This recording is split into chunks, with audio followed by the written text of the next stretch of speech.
Welcome to Oncology Unscripted. My name is Matt Spraker, a radiation oncologist in Denver, Colorado. My name is Katie Coleman. I am a kidney cancer patient and patient advocate in Austin, Texas. And my name is Julie Johnson, and I am a sarcoma patient and patient advocate in St. Louis, Missouri. We're teaming up to meet in the middle for a candid and educational podcast about cancer that is intended for patients, doctors, and their teams. This show and our opinions are meant for general informational purposes and are not medical advice. We encourage you to reach out to your doctors to discuss your individual case. Thanks for listening. Now let's get on with the show. Welcome back. I'm so excited to be back. So Julie, Katie, and I have been talking about scanxiety lately. This is like when patients get anxiety around scans, and we decided to record some discussion around the topic. I thought I'd start by sharing that oncologists don't really get training specifically for scanxiety, but there are some frameworks out there that help give us a good starting point for how to think about managing anxiety in patients as it comes up. So one of them that I like is from ASCO. Listeners can go read it. I'll link it. It's open access, so it's free to read. It's more holistic, so it doesn't really talk exactly about scanxiety, but it does talk to us about how to kind of manage anxiety or help patients manage anxiety as it comes up. And I always like to remind people guidelines don't give all the answers, but here are a few points that I think are really important that kind of set the stage for how we think about anxiety as physicians. The first is that information should be provided to patients. This is something that people should talk about in clinic, and they do talk about how when you bring this up and share with patients that this is something that lots of people deal with, it should be done in a culturally appropriate way, and also in their native language if possible.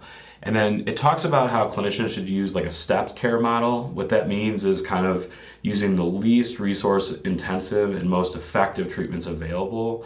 And then they talk kind of about psychological treatment options versus pharmacologic treatment options. So things like mindfulness-based stress reduction or cognitive behavioral therapy would be the former. And if you refer to mental health professionals for these kinds of psychological treatments, they should really be following kind of field standards. So they want things that are evidence-based and effective and unlikely to cause side effects. And then with pharmacological treatment, they talk about different options, and we can kind of go over those later, but people can go read them. But they talk about following patients and making sure that these things are working. And no matter what you do, physicians are all encouraged to make sure that we remove barriers for this. So it's an important thing that patients should be empowered to kind of seek out help for anxiety and physicians should really help them find ways to address the symptom. And the time course for patients that they can expect for things to improve is around 8 weeks. And what I mean by that is like if I'm managing somebody and we're working on their anxiety with some kind of intervention, for example, cognitive behavioral therapy, if we're not seeing some improvement in 8 weeks, we should really think about switching or adjusting the strategy. One thing I kind of know though, by the way we define the topic, is that anxiety can be sort of situational, like around scans, for example. That's what kind of generated this discussion. And so I'm really looking forward to hearing what you both think and kind of what your experiences have shown you about how you've managed anxiety in your care. One thing that I would be super interested in is if there have ever been any studies that track the different strategies based on where a patient is in their diagnosis. Like, from my personal experience, I know for me, I was terrified of getting scans at the beginning, and it had more to do with the scan and yes, what the scan was going to show, but it actually had to do with going into the machine and all of those things that were very acute for me in the beginning. And for that, an Ativan worked great, quite honestly. But I'm to a point now, for example, that I had to keep myself awake when I'm in the scanner for an MRI, and I don't have those problems as much anymore. But that's 4 years of being scanned every 3 to 6 months. And so I'm curious if they've done any studies on where a patient is in their diagnostic process and their journey through treatment. Using the word journey again, I think we agreed on this podcast we can use, but I'm just very curious if there is any distinction between it, medically. So really, I think a lot of things are grouped, right? So the literature search that I've done recently, just looking at this issue, is there's a lot of studies that sort of look at it while patients are on cancer treatment, or after treatment, and they'll have a lot of them will be smaller and have shorter follow-up, so they'd follow a patient for less time. But I'm not aware of a study that specifically has looked at like how it's different across the different points in therapy. So if you looked at like pre or at diagnosis, before therapy, during treatment, and then after. But there's also a lot of studies that have looked at single episodes. So like there's one that looked at like breast cancer biopsies, for example. So that's a specific procedure. And so some studies have looked at specific points, but I'm not aware of one that like analyzes across time. It'd be an important thing to look at, I think. Yeah, I'm very curious. Julie, in your experience, have you noticed like has it changed your scanxiety or whatever kind of bucket term we want to call it at different phases of your care? So it's interesting because you talked about having scanxiety like with the actual procedure, like the MRI, and it was so different for me because I was doing CT scans, which are really quick, and you're not in an enclosed machine, so there wasn't really any anxiety with the actual scan. It was always the minute that I got off of that table, that's when everything kind of became real, I guess. And I will say at the very, very beginning, I would have anxiety and would often be like super emotional going into these scans and procedures. Like I'd cry when they came to, access my port or something. Or, I was very, very, I cried all the time. Like before they would call me back, there are instances where I remember random strangers sitting with me in the waiting room because I was so distressed about, again, it wasn't really the procedure, but it was what the procedure was going to lead to. Yep. And so for me, my anxiety has just been so high, like at that point of the scan is over, I'm getting off of the table, they're deaccessing my port, and then it's like it all just washes over me. And I have such a hard time doing anything. And it does kind of take over my mind. What is that scan going to say? And even 4 years out, I have now over the years, I've built this like process that I use in order to like minimize the time between me getting off that table and me knowing the results of my scan. And I've kind of had to hack that together as a coping mechanism so that my thoughts don't take me to places like that I can just stop the obsessive worry over the results as fast as possible. Because that's the point, that unknown, that is where I am most anxious. And then I've also noticed recently that my body so I've been having 3-month scans for like 5 years now. And I have noticed that my body is just on this 90-day interval where like about 3 weeks, 2 weeks before a scan, like everything just starts rising. Just the anxiety in my body just starts rising, and it doesn't end. It kind of crescendos at the scan day, particularly that period of time between the end of the scan and waiting for results. And recently my physician asked me if I wanted to extend the time from 3 months to 6 months. And this was the first time that I would have gone this long between scans. And it was just super interesting because just like clockwork, my body just naturally went into that pre-anxious feeling as I approached what would have been the 3-month mark.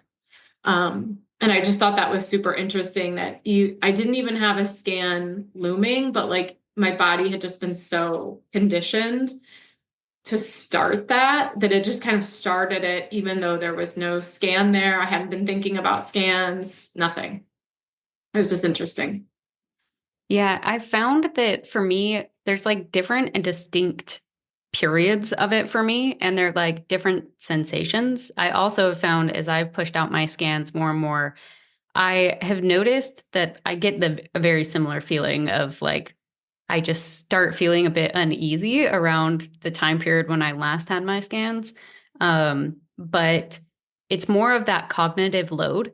And I feel like I'm feeling more anxious because I have a larger cognitive load that I'm carrying around with me constantly, knowing that I don't have the reassurance to know my scans are fine. And so for me, it's one of those like, it's something I'm having to think about every time something happens or I'm trying to plan something. It's just like another piece that I'm constantly having to juggle. And I've found that that for me adds anxiety. But very similarly, I have like, I used to get anxiety that would just, I couldn't stop thinking about it between like, I'd maybe have a week between when I had my scans to my next scans, where I didn't think about it and I knew things were fine. Um, as I've gotten further along, that has definitely gotten pushed out more and more. And a lot of that is very similar to you, Julie. I've just kind of picked up coping strategies that work best for me. Same with like day of, like I know what to do, what not to do from trial and error of like what works for me and what doesn't. But for me, I don't get the same kind of acute fear that I did originally from the scans. But I still get it. Like my heart rate will go through the roof the minute they start putting an IV in.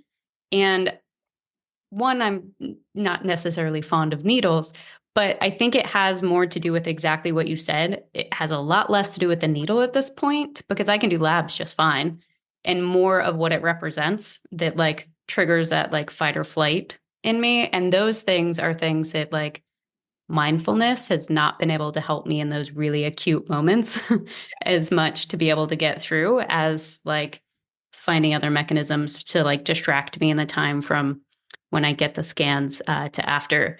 I also think that there's, I don't know if you ever do this, Julie, but so for my scans this time, I had a chest CT, which I only get about once a year. And then I had my MRI. And I remember the MRI tech, when we finished, she was like super bubbly as I was going back to the machine. And then she was still super bubbly when I came out, but she kept looking at me like in the eye directly way too long. And I was like, why are you looking at me so much? What are you trying to tell me? Like, do we have bad news here? Did you just see something? Are you like having pity on me? Like, I totally evaluate all of their emotions as I'm going through, and I have to like sometimes stop myself from that. And I think the only thing that stops me from that now is like I have 4 years worth of scans of evaluating my tech. And oftentimes when I thought that they were like acting different, they actually, my scans were fine. But it took Yeah, having those no. scenarios to have that. I do the same thing. For me, I get off the CT scan and I can see the radiologist and the text like behind the glass. And so Mhm. I'm always like, what are their expressions? What are they looking at? You know, I'm always trying to look for any clue that I can. But there's never, there's never Yeah. anything meaningful there. It's just mind games that I'm playing with myself. But yeah. I've also spent some time thinking about like what is it that really is triggering for me in that waiting period. And it's funny, it didn't occur to me until like a few years into this that before I go into this a scan, I have this feeling that if anything comes up, I feel like I'm behind, like I don't have a plan. And so for me, one of the things that has helped is keeping a list of potential therapies that I know would be on the table. And I can refer back to that list and it can feel like a game plan. And I've even had some, scans are, you never know what you're going to see. So like the list isn't always relevant. But I've also talked to some people and have found that, again, this is all anecdotal, but like sometimes people will sit down with their oncologist and kind of game plan some of this stuff out. Like if A happens, we've got B. If this happens, we've got this. And so I have found that just like mentally cataloging those things for myself, and just, I have a mantra that I repeat: data, not destiny. And I just repeat that over and over. And I go back to this like list of therapies to remind myself of things that we can do. And so sometimes that can help in that kind of acute moment calm me down. Yeah, I've noticed that's one big thing that has changed the most for me as well too is, and I think a lot of that came from advocating and learning more. Like I like have my team already set up. I have full confidence in my team. I have a general idea of what we would probably do if we found X, Y, or Z, as well as like what things I might look into if I didn't. Or like if I didn't have an option to go to. And so I think I feel more confident in a lot of those same ways. I I also have to give a small plug here for a new piece of software that recently came out through Manta Cares. I don't know if you're familiar with them, but they make these maps. It's very newly released, and they've just released one for breast cancer. I shared it with somebody pretty recently that does show like the map and landscape of treatment decisions on different stages, and like provides people with resources. And I took a look at that and I was like, man, I wish I would have had that at the beginning, because exactly what you were saying, Julie, like that's the piece that I feel like has given me a bit of comfort, is knowing like, okay, let's say things go poorly. I know what the next step is. Whereas I felt like in my early appointments, there was just so much information to try to grasp and understand that I don't feel like there was always enough time to walk through every plan. And I oftentimes felt like my physicians on the other side didn't want to walk me down the like negative paths. I'm curious from your perspective, Matt, like, do you ever like where do you sit with patients on that when they come to you and are like, okay, if X doesn't work, what's our next plan? Like, how far are you willing to kind of talk them down that path, knowing that there's a million scenarios that can come up? Yeah, that's actually really interesting you bring it up because this comes up all the time. And my standard answer is it depends, which is kind of like the joke that everyone says about medicine and law and like lots of complex fields like that.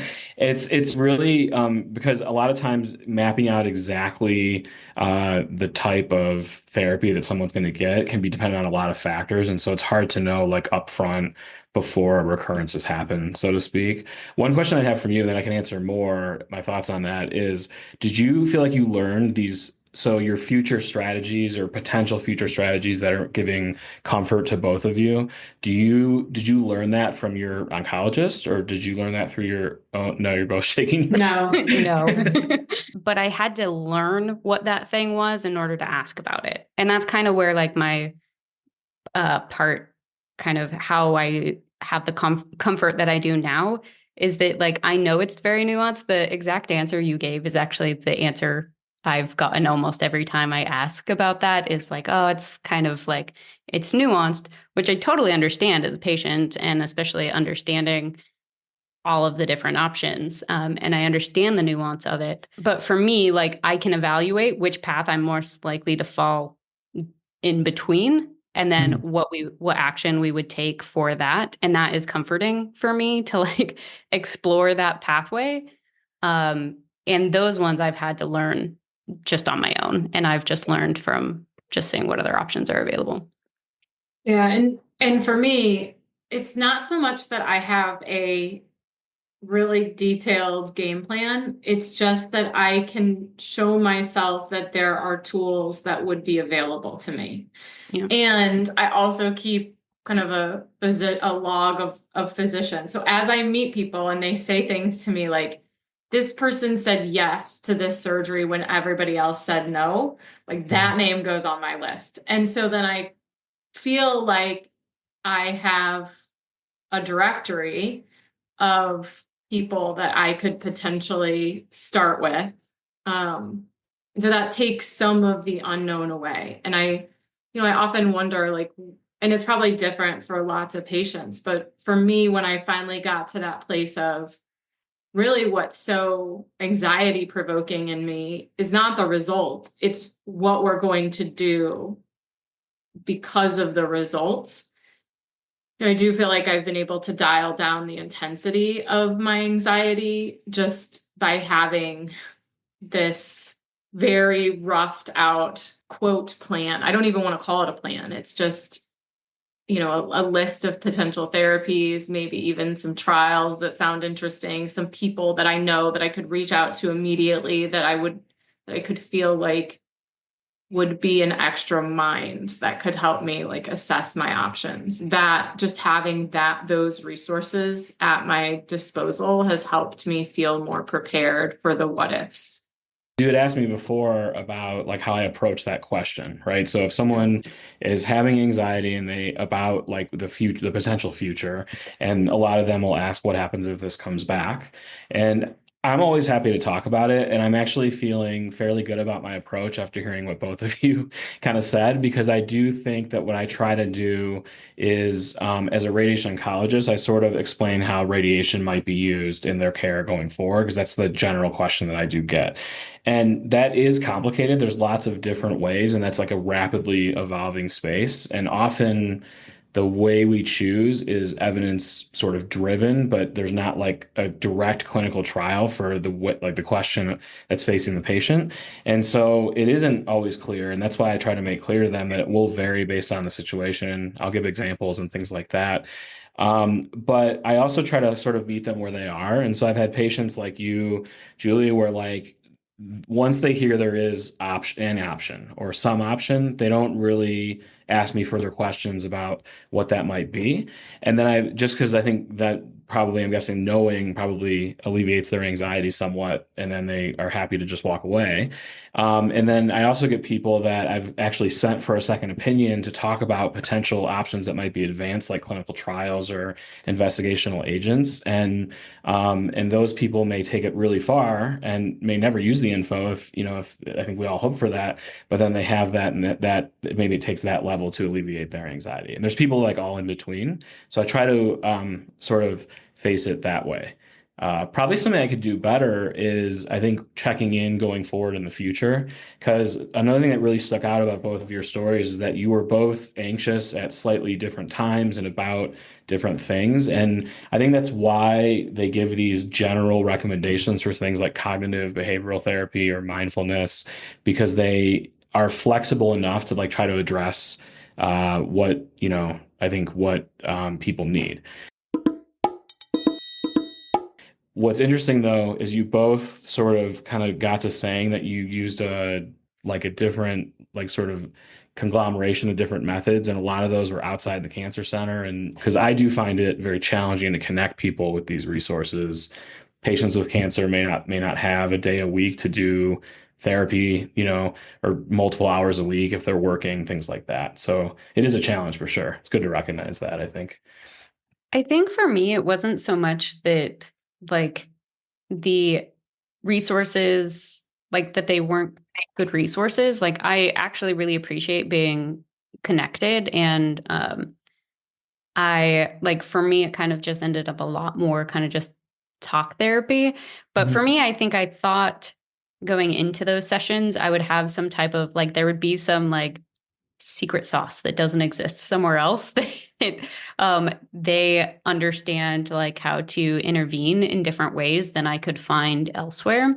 And I didn't necessarily find that in my experience. But the comfort that it did bring me is that like exploring that option and fully talking through those options helped me recognize like at the end of the day, it's kind of what works best for me. Yeah. And talking through that helped me recognize that and helped me recognize like, okay, yeah, I've tried those things. Those ones didn't work, but also now I've explored that path and I don't need to waste my time like trying to make certain things work if that doesn't work for me and something else does work for me.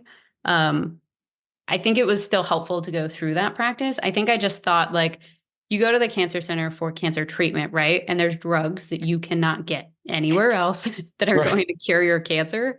Yeah. And so I kind of carried a very similar mindset in like, oh, surely dealing with this very niche space about cancer, there must be some type of different intervention than is used for everything else. And I didn't necessarily find that, but I did find that that was helpful just to even learn through that process. And I have seen other patients that really, really benefit from those things. So I think it's like a very unique approach. I think we could even see that like from looking at whatever strategies Julie uses versus what I use.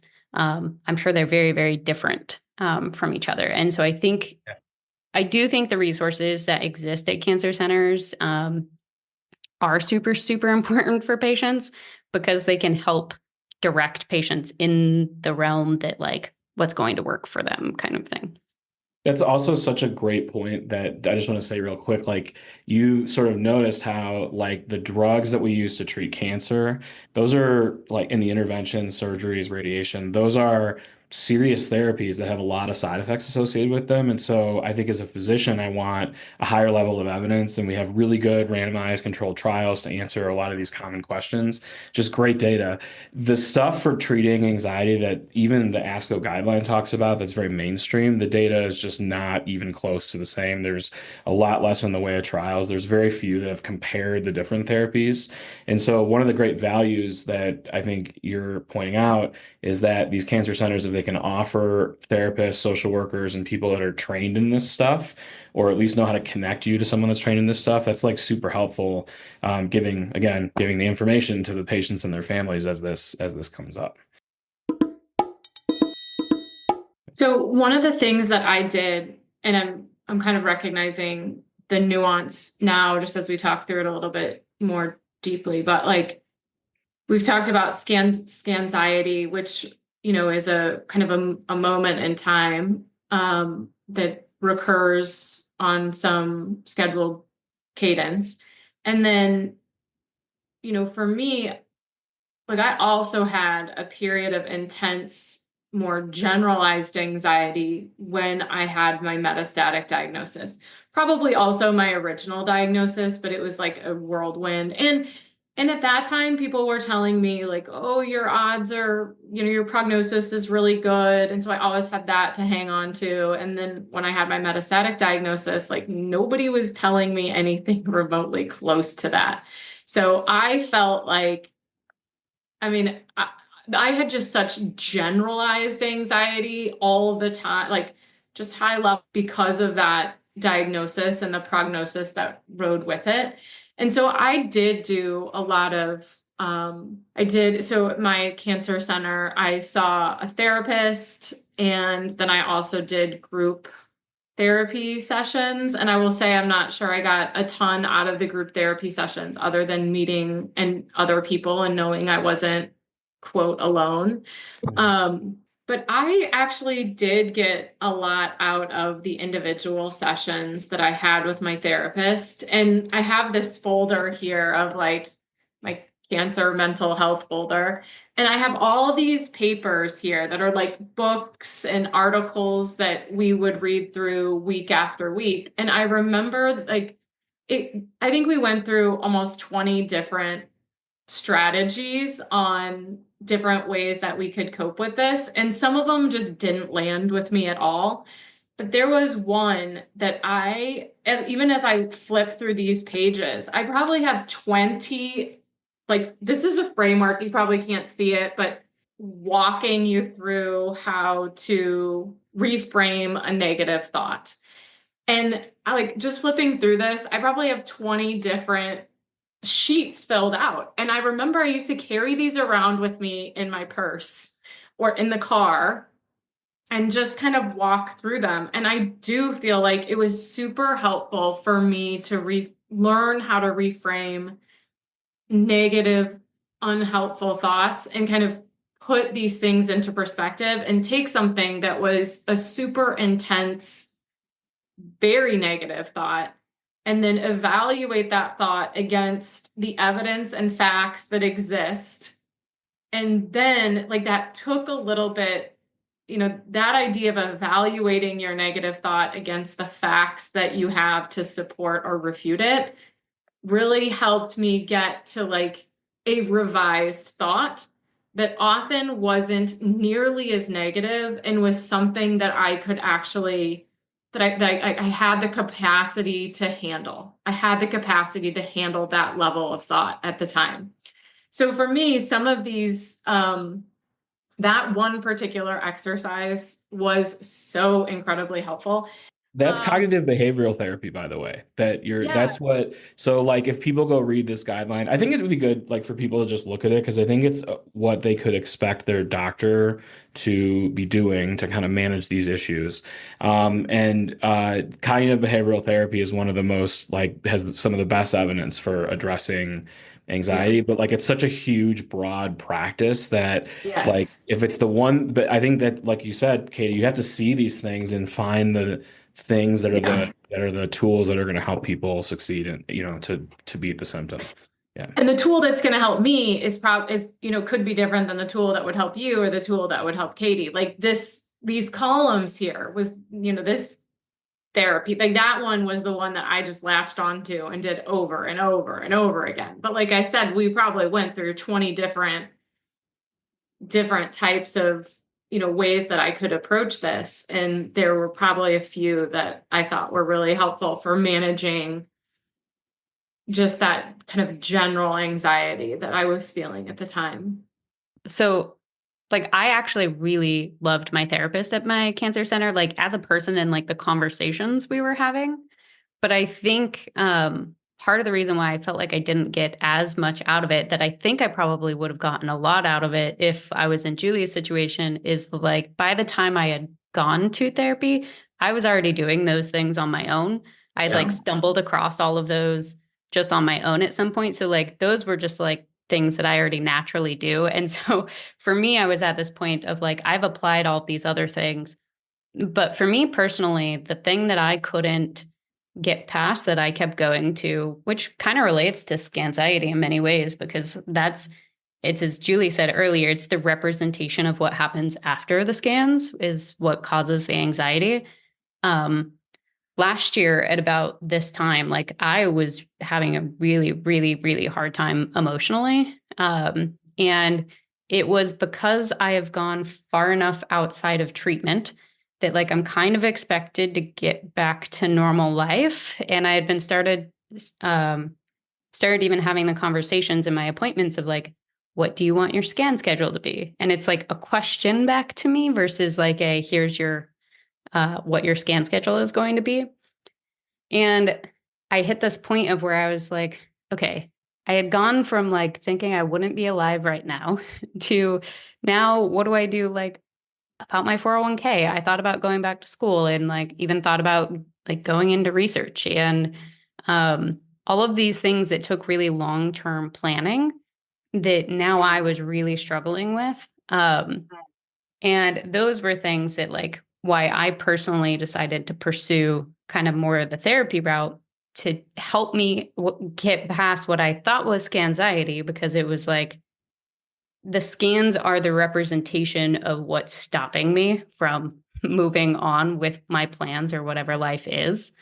And that's why I think I just got slightly less out of it. But I think more of that is because I had a lot of the other tactics already before and was applying them. And what I was really struggling with was being an N of one case or being a really rare scenario, which is another thing I think would be interesting for us to touch on is I wonder if other patients, I know other patients struggle with anxiety, but I wonder if other patients who don't have rare cancers struggle as much from a knowing what to expect next kind of standpoint, because there is a defined treatments that typically come next, as well as you're got a pretty well documented scan schedule that you're going to have in most scenarios. And like, I don't know if you have that, Julie, but for me, it's definitely like sometimes when I've even had the conversations, most often when I've had them, when we start talking about scan schedules, we're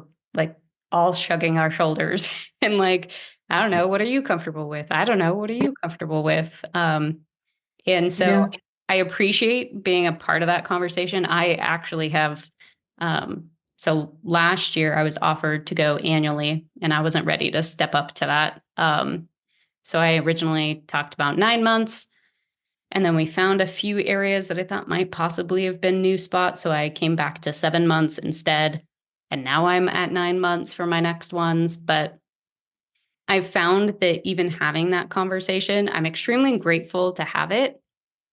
but definitely triggers more of the nerves of like, am I making the right decision? Because ultimately Oh, I'm the one yes. making the call with some guidance.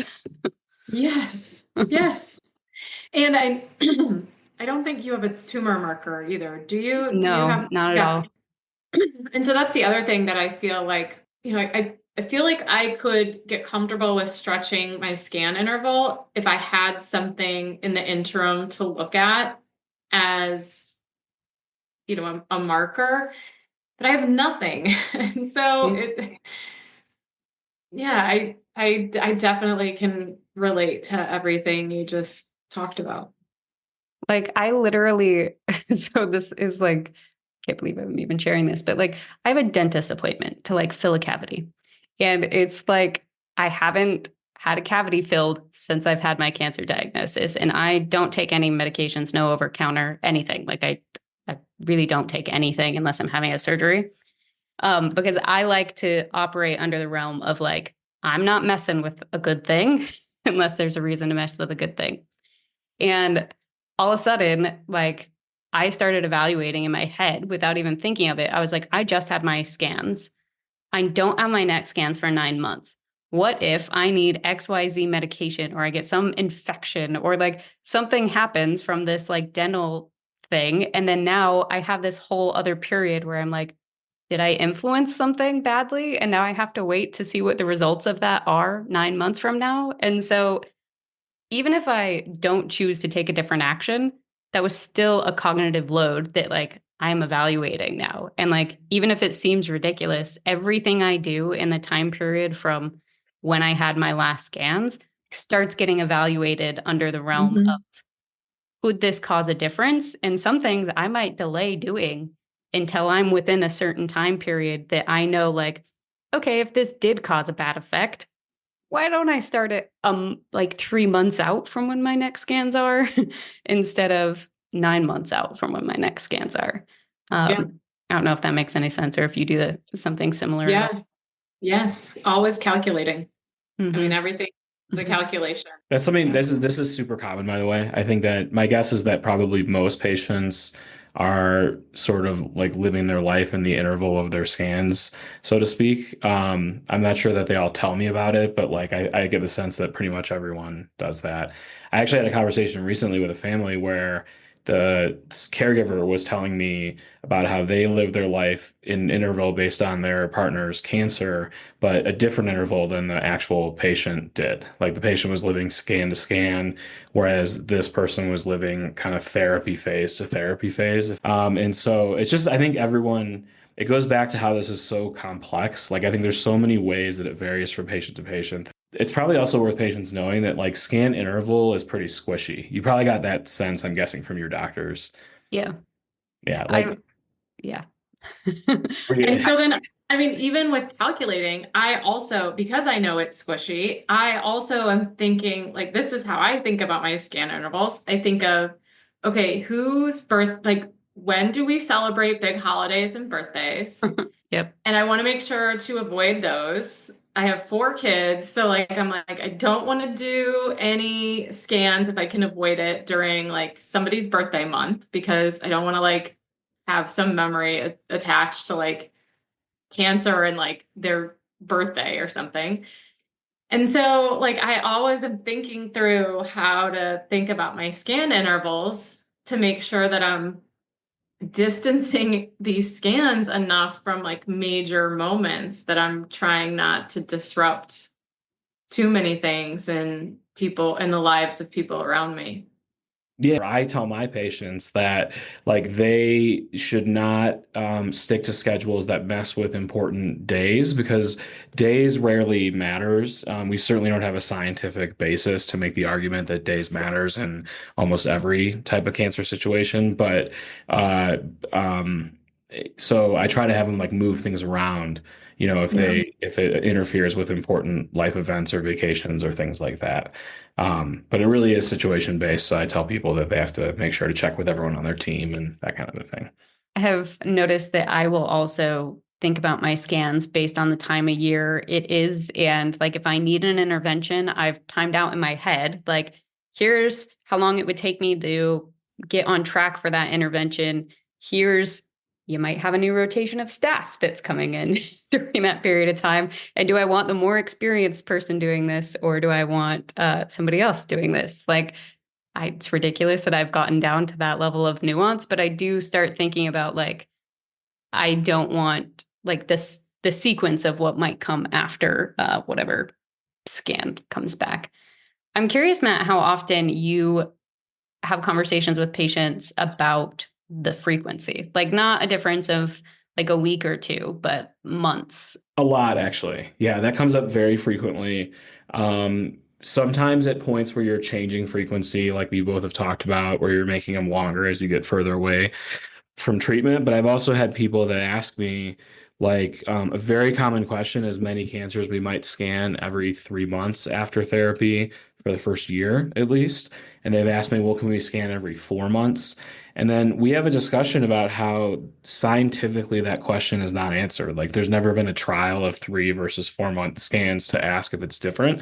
And it's unlikely to be different in a lot of cancers. And so if it's something where they might, if they say, the scans give me a lot of anxiety, but only around the day of when I'm getting it. Can I just do that less? We sort of talk about the pros and cons of that. And we often don't know.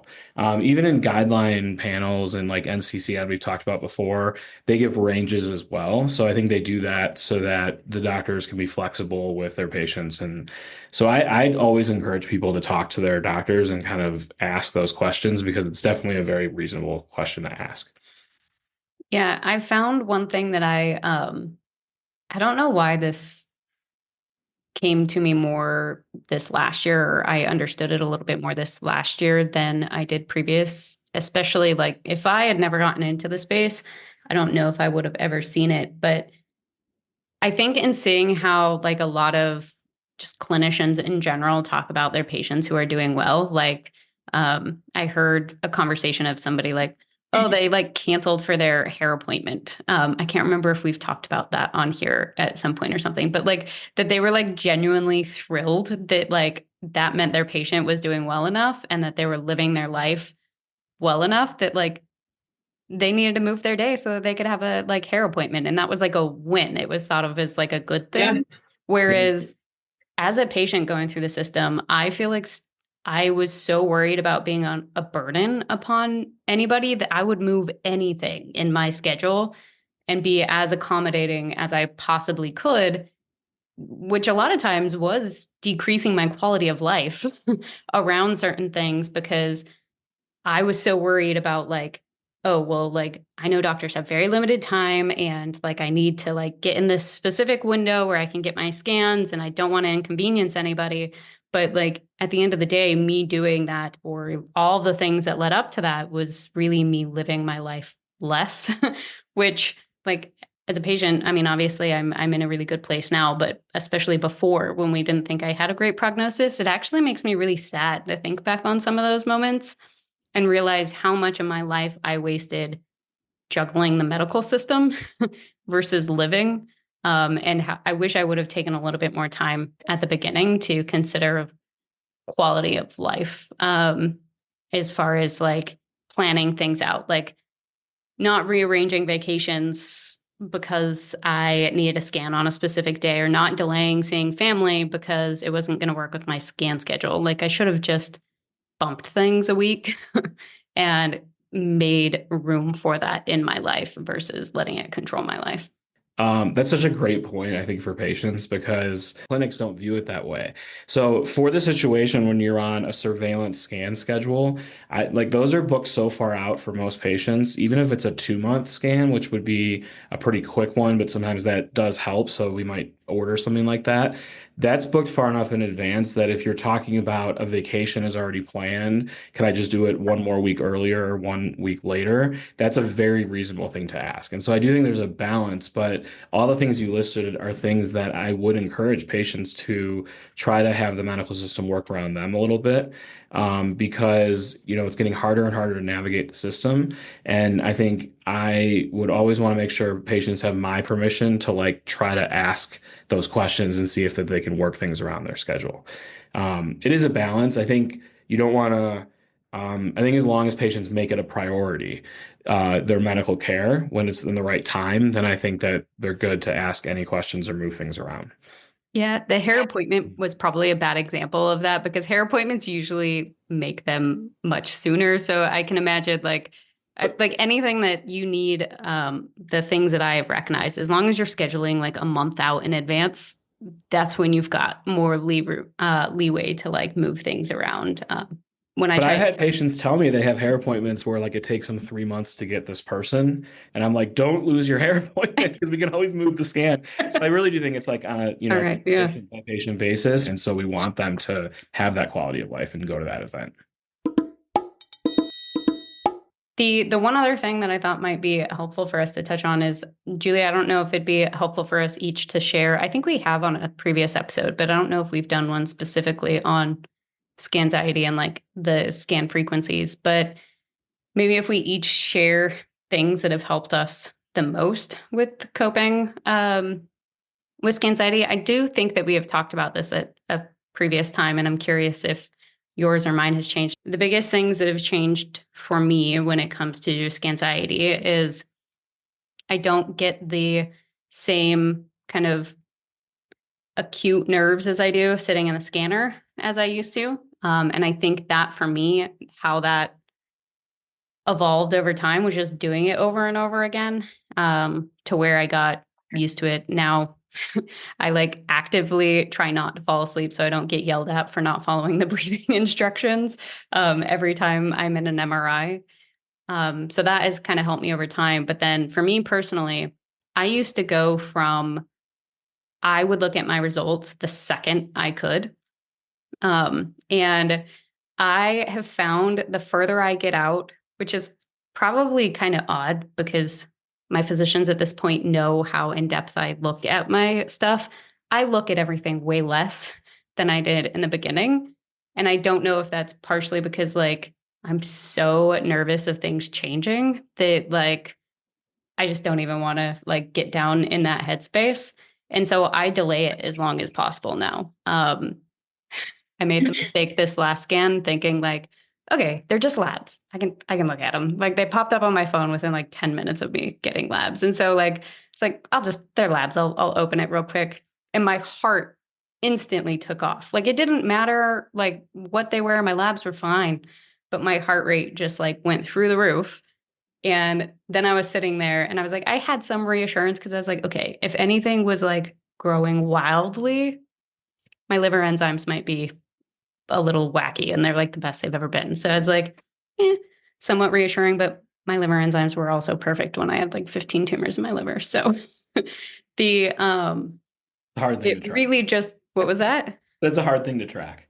Yeah. Yeah. Well, so it was one of those like I realized like, okay, I just caused myself a whole bunch of anxiety. Didn't really gain a lot of information from it and no relief. And so I didn't really check anything else. And then the last like 3 or 4 scans I've had, I used to check the night before. I do not check until like an hour before my appointment. And then I will just check the high level things that I know I need to check. I'll just like peek with one eye almost. And then I will just go into my appointment and wait for my appointment with my oncologist. Because I've recognized that if I look the night before, I'm not going to get an ounce of sleep. I'm going to be miserable and absolutely nothing is going to change. And for me, I always was misreading something. I'd always be like, there's this thing that they missed that they didn't put in the report. And it wasn't anything every single time. So that's kind of how So I changed. Yeah, we're pretty different. So I probably have some rituals that I follow that, yeah, again, I still minimize the amount of time between the end of my scan and my results. So my oncologist does not release my results to the portal until after I've seen my oncologist. And for people who are in town, the scheduler always schedules at least she schedules the scan 24 hours before the physician appointment, at least. That is one thing I've changed. I used to want to do the scan and then have the appointment with the physician, like as close to the scan as possible. And I've actually changed that over the years. And now I'll schedule, if my appointments are always on a Wednesday. So I'll schedule the scan sometimes a week in advance, or maybe the closest to the appointment I would schedule would be a Monday scan for a Wednesday appointment. And then I never look, the labs come through almost instantly. So I always go for lab work prior to my scan. Lab work comes through super fast. I never look at that until the scan, until I know the results of my scan. I go, I have my scan. And like I said, my oncologist does not release those results until after you meet with him. So I know those scans are read within like 2 hours. So I just usually have my scan, grab lunch, and then I go to medical records and request the report. They give me the report. And sometimes I will open the report. Sometimes I'll bring the report home and make my husband look at it first, because I just don't want, I just don't want to have to look at that. But I always try to access my results the day of the scan. Like, I can't remember the last time I had to sleep not knowing what the scan results were. And one of the reasons I started spacing and putting more time between my scan and the actual appointment was because I wanted time to process the results prior to the appointment. Because I felt like if I had the scan and then had the appointment immediately after, like, I don't have enough time to process the information and build questions or thoughts or approaches that I would want to consider. So for me, the only real thing that's changed is the amount of time between the scan and the appointment. So that if I need time to like read on something, or I just feel like I could make better use of the appointment if I was prepared with the results of the scan. So that's typically how I approach it, and that minimizes that anxious period for me.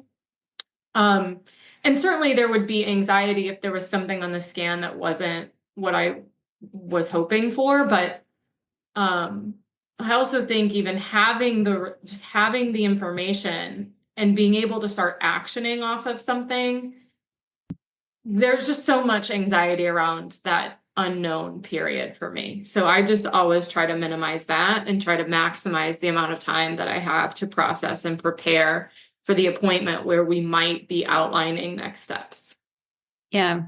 And I think that's the thing that I think if there was something that cancer centers did differently, I think talking around this process and like even having patients try different things for different scans, I think would be really helpful for them to do. Cause like even hearing you talk, Julie, like I typically looked at my stuff beforehand for the exact same reasons. Like I have to know what the measurements are. I have to know like if there's a new spot that doesn't look like it was reported, like I need to take that question and have it ready in my appointment.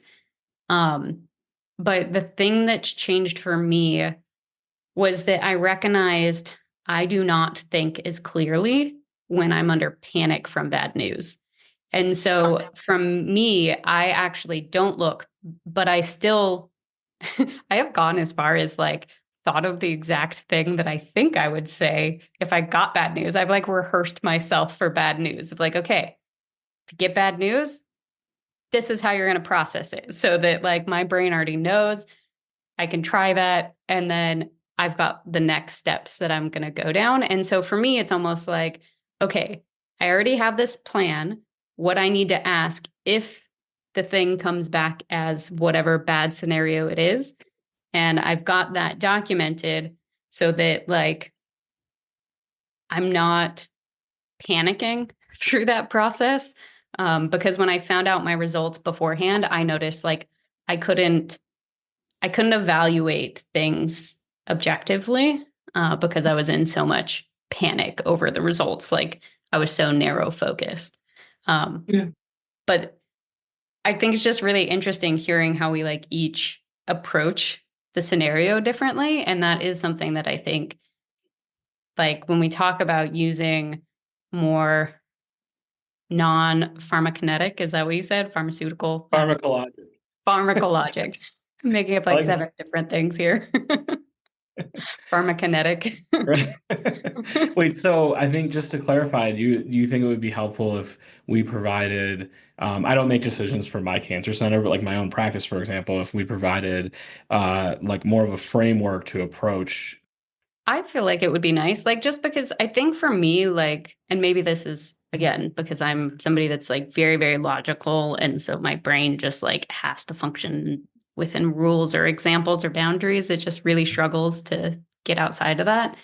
Um, that for me, kind of talking abstractly about some mindfulness techniques and stuff like that, some of them are helpful, but they're almost like so vague. We talked about like cancer is or anxiety is so vague Yeah. that it would have been, I think, really helpful for me of like, here's different strategies that you can try. Let's try one for one scan, try it different for another scan, and see if you notice any differences. But I think that might also be just kind of the like part of my brain that likes to test everything and stuff like that. But for me, I needed something more concrete. I've developed that over time on my own, but that's something that I would have loved to like maybe hear from a cancer center. And I think for me, what I've always wished for is anxiety and scanxiety, whatever you want to call it, is such a broad topic and can be triggered by so many things. And I Mm-hmm. know they have assessments to determine kind of where you are on the spectrum of anxiety and how intense that is. I wish there was a better way for physicians to get to really what's triggering the insight, because I feel like that if you don't know that, then I feel like you are just kind of throwing spaghetti at the wall and trying random things and hoping one of them sticks. But like for me, when I figured out that the anxiety was driven by this fear of being behind and not knowing what the plan was, should something come up, like when I figured out that was the root of most of my anxiety around scan time, like that now feels like something that you could problem solve against and come up with some strategies to mitigate.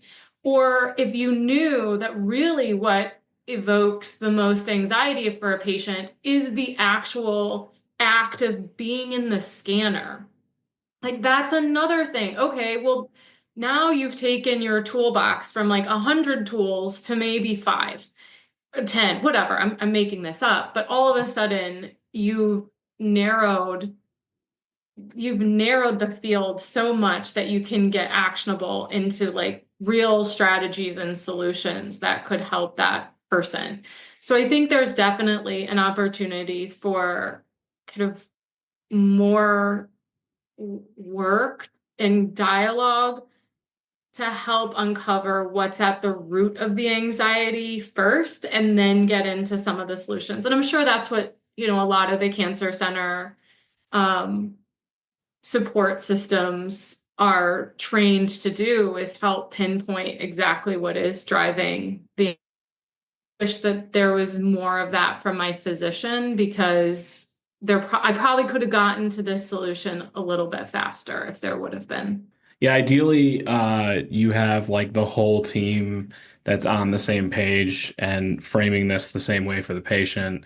Like, like you said, where if you, for example, get referred to a social worker or a therapist, that they are saying the same things that the physician is saying and talking about it more continuously. That's a good goal, I think. Sounds like you've been more effective at managing it compared to like a year ago. Yeah, definitely. I don't get nearly the scanxiety I experience now isn't anything compared to what I did when I was initially diagnosed. And I think a lot of that has to do with just like finding coping strategies. For me, it's like I distract myself to no end. And so there's not really time to think about it. But And it's just time. Like, the longer you're in it, mhm. the more kind of normal some of these feelings become. And you realize, okay, oh, it's you again. I remember you. Hi, Scanxiety. We've been through this 100 times. Like, you're welcome for 24 hours, and then I'm going to kick you out. Like, so at the very beginning, these are all feelings that maybe people have never even had experience with, versus somebody who's been in it 5 years. You're like, oh my gosh, here we go again. Yeah. And it kind of is, it's a little more normal, I guess. Yeah, I think to kind of wrap on that, like, portion of like those new feelings, there was something that you mentioned at the beginning, Julie, that you said about, so you mentioned you had a lot more anxiety around when you had your recurrence. And for me, that's not like something that I experienced because I was stage 4 at diagnosis, but I remember the feeling first time I was sharing my fears of dying or like my fears of like what was ahead of me in some of the support groups. And I didn't have anyone telling me I wasn't going to die. But like brought me such a gut punch that I was like, why aren't you telling me I'm going to be okay? It's going to be okay, right? And not a person, like they were all offering up condolences, but none of it that eased my anxiety. It actually made it worse because nobody told me you're not going to die. They're just like, I'm sorry, you're going to die. I mean, those weren't the exact words, but that's what it felt like in that moment. And I haven't found a single thing that helps talk through or prepare a patient for that specifically. Because that is a gut punch. You go from your entire life, people always providing solutions to things or like, oh, it'll be okay, or like you get reassured. And I felt like, I don't know if you felt similarly in that moment, but for me in that moment, it felt like the first time I truly had it's not going to be okay feeling. And that triggered like a lot of the anxiety that was packed around the beginning, was that specific moment. And so I think helping patients through those new experiences at the beginning might be able to help set them up in the future for like being able to cope with them more long term. Yeah. Did we have any topics that we didn't cover that we want to cover before we wrap up? Yeah, I think the point is important that like I'm guessing both of you seem to have gotten to like very healthy places with the anxiety that you have and manage. So, I think it's important to point out that like it's not gone. Like it's really hard to make it go away entirely. And so you manage it really well. And my guess is that you got to that place through the combination of all the things that you were exposed to, including your own research and your own trial and error and learning. And so it's hard to tease out exactly what specifically was helpful or how it might have went if you didn't have access to one of those resources. I think the other thing also, we're both doing really well. And that, like, there's nothing that quenches anxiety like a history of clean scans. Yeah. And so I think, I always wonder, and sometimes I think I don't even necessarily feel qualified to talk about this or to give myself the badge of like, I've handled it really well because I've had a good outcome. And I always wonder, like, what would it be like if I was still in the hamster wheel of like, scans and then therapies and all of that? Like, I don't know how I would be doing. I don't know. I know I'm doing okay now and I've hacked together a system that works for me, but I've also had a good outcome and I've had some momentum to kind of get me to this place. And, I just don't want to be naive and say like, oh, I would be just this good, like, even if the outcome was different, because I know I wouldn't be. I don't think I would be. I think I would, maybe I would have different approaches or different systems or different supports. Like, yeah, I think I probably would find those, but I do think like maybe even inviting another patient who's like changed therapies a couple times on the podcast with us to talk about something like this would be a helpful, important topic. I also want to say that like, I mean, I haven't had recurrence bad news. I mean, I have once maybe, but that was early in my diagnosis. But I will say that I do think and suspect that all the stuff that you're doing now will help if you ever do, just because I know, like, even the thing that popped up in my bladder, right? Like, it ended up coming back as benign. I don't really lump that as part of my cancer care now. But there was a period of time that we didn't know for a hot second. And a lot of the strategies that I used for like coping with scans and stuff like that did help me feel less stressed about that scenario than I did previously. So I do think that, like, I completely agree. I think it's very different for patients that are like may have never received good news or are often having to reevaluate treatment. I think there's kind of a different phase that you and I are in versus patients that are actively in treatment. But I do think that all of these definitely help as far as figuring out how to navigate the hurdles that come up. Hey, well, thank you so much. This was such a great conversation. I know it's not always easy to share all this stuff. It's really great overall. I look forward to more conversations in the future. See you later.